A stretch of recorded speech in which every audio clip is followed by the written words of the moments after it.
guys, it's Alan and Orkin.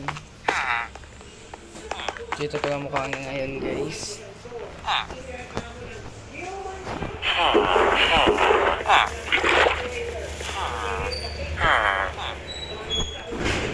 Guys, ang daming kakain natin ngayon.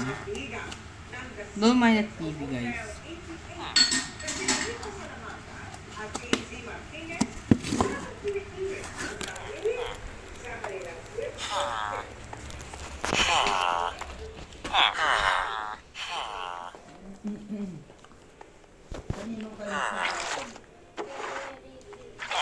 Kay Ricky.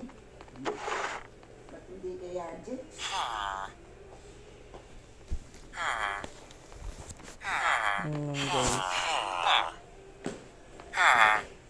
So basically, ang dami na rin tao dito sa supermarket. Sorry guys, natagalan na. Kasi busy ako. Hey, welcome here, ko. Thank you so much guys for watching. Bye!